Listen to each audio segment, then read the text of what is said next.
안녕하세요. 배트잉글리시 한솔원장입니다. 96번 질문 들어가 보도록 하겠습니다. 엔드를 기준으로요. 지금 두 개의 어떤 시간 개념이 나와 있는데요. colonial era라고 했으니까 식민지 시절. 미국이 이제 뭐 네덜란드라든가 영국이라든가 많은 나라들의 각축장이었잖아요. 식민지 시절일 때도 있었고요. 그 다음에 이제 초기 공화국 시절일 때 미국 사람들은요. did not drink much fresh milk. much라고 했으니까 많이 마시지 않았다 이런 의미고요. fresh milk이라고 하면 여러분들이 흔히 이제 마시는 급식 때 나오는 그런 우유, 생우유를 fresh milk이라고 하는데 많이 마시지 않았다라고 합니다. 첫 번째 문장이 이 글의 주제문입니다. 미국 사람들은 생우유를 많이 마시지 않았다라는 얘기를 하고 있습니다.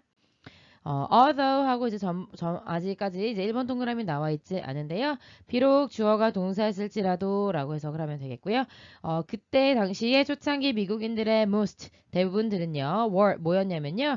extraction이라고 하는 건 ex는 뽑아내는 거죠. 그래서 이제 쭉 뽑아보면 이란 의미여서 혈통상으로는 북유럽 사람이기는 했지만 그들은요. consumed dairy products dairy는 이제 dairy랑 헷갈리시면 안 돼요.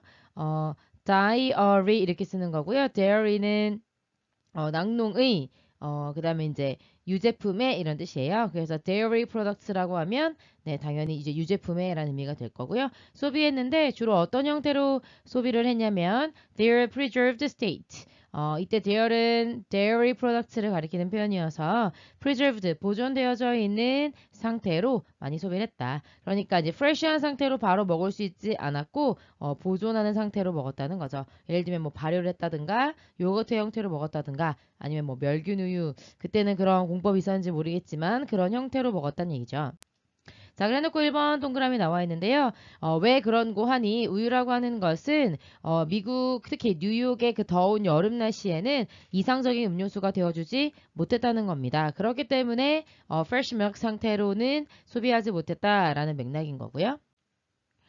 Without refrigeration. refrigerator이라고 하면은 냉장고잖아요. 그래서 냉장을 하지 않으면 이런 의미가 되겠고요. 전형적인 7월의 도시 날씨는요. 4월이 시큼시큼한 이런 뜻이어서 여기서는 상하게 하다 이런 의미여서 a pitcher of milk within hours. 수시간이면은요. 한 피처가 한 주전자 정도로 본다면 한 주전자의 우유를 금방 상하게 만들 수도 있었다는 거죠. 그래서 1번에서 왜 우유가 이상적인 음료가 아니었는지에 대해서 이번 동그라미가 부연 설명해주고 있는 겁니다. Therefore, 그러므로 이렇게 나와 있는데요. while이라고 하는 건 비록 뭐뭐일지라도 정도의 이제 대조로 이해하시면 되겠고요. 대부분의 그 뉴욕시티의 거주민들은요. 반기고 환영했지만 이렇게 되는 겁니다.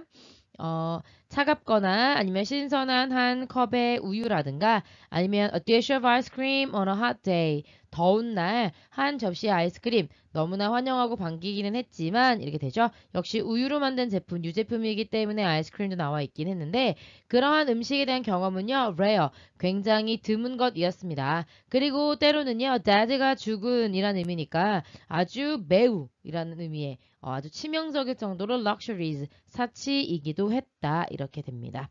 그래서 냉장 기술도 많이 발달하지 않았던 아주 옛날에는 보통 지금 한 2, 300년 전 얘기잖아요. 그렇기 때문에 이렇게 우유를 먹는 경험, 유제품을 먹는 경험이 매우 드물었기 때문에 아주 사치에 가까운 거였다라고 얘기해주고 있는 겁니다. 그 다음에 Americans prefer to drink fresh milk. 그런데 미국 사람들은요. 선호했대요. 뭐 하는 것을? 생우유를 마시는 것을요. 뭐 때문이었냐면 that 이하라고 하는 어떤 보편적인 믿음 때문이었는데 doing so 그렇게 하는 것 그러니까 fresh milk를 마시는 것이 그들의 immune system 면역 체계를 향상시켜 줄 수 있을 거라는 믿음이 있었기 때문에 그런 겁니다. 그럼 지금 초창기 미국 사람들이 생우유를 마시는 게 굉장히 드문 경험이었다고 얘기했는데 갑자기 4번에서는 면역 체계를 향상시킬 수 있다는 생각 때문에 우유를 마시는 걸 prefer, 선호했다? 나올 수 없는 거죠. 그 다음에 5번에서 for example 보이시잖아요. 예를 들어서 라고 했다면 이 예라고 하는 것이 얼마나 미국 사람들이 생우유 마시는 걸 선호했는지에 대한 부연 설명이라면 4번과 5번 흐름은 자연스러울 텐데요. 5번 뒤에를 보시면요. 1850년에 죽은 제커리 테일러라고 하는 대통령이 있었는데 그 사람은요 하고 나오는 거예요. attribute라고 하는 동사 굉장히 까다로운데 이렇게 일단 먼저 정리해 드리겠습니다. attribute는요. A to B의 구조로 쓰이면서 A라고 하는 결과를 B라고 하는 원인에 있다고 돌리다 라고 되는 겁니다. 그래서 O라고 하는 표현 아시죠? O, 그 다음에 ascribe 이런 것들도 전부 다 A to B의 구조로 쓰여서 A라고 하는 결과를 B라고 하는 원인에 있다고 보다. 그래서 지금 to B 해서 여기가 지금 원인이 되는 겁니다. 그리고 A에 해당하는 결과는요. 수동태가 됐으니까 이 앞부분이 되는 거죠.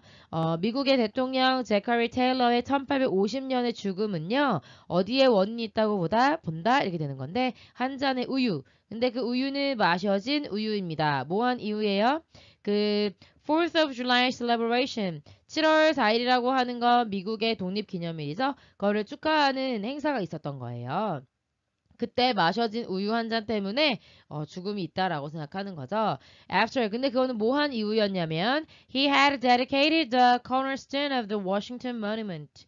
워싱턴 기념비가 있는데 그 기념비의 코너스톤이라고 하는 것은 이게 이제 기념비를 이렇게 쌓아 올리잖아요. 그럼 이쪽에 지금 이렇게 생긴 거라면 이쪽에 그다음 이렇게 하나씩 놓잖아요. 그래서 이제 주춧돌이라고 하는 거고요. 그런 주춧돌에 dedicate 이제 봉헌을 하는 겁니다. 그렇게 하고 난 이후에 거기에다가 이제 한마디를 하는 거죠. 그러고 난 다음에 7월 4일에 딱 우유 한 잔을 마셨는데 그리고 나서 사망했다라고 하는 얘기가 있거든요. 그래서 5번 동그라미 뒤에는요. 생 우유를 마신 일이 얼마나 드문 경험이었고 심지어 그 7월 4일이라고 하는 이제 엄청 더운 날씨에 워싱턴에서 우유가 금방 상했을 거 아니에요. 그 상한 우유 때문에 사망했다라고 하는 사건이 나왔기 때문에 4번에서 미국 사람들이 생우유를 마시는 걸 선호했다라고 하는 이야기와 이어질 수 없는 거죠. 그래서 정답을 4번으로 정리하시면 되겠습니다. 여기까지 가볼게요. 수고하셨습니다.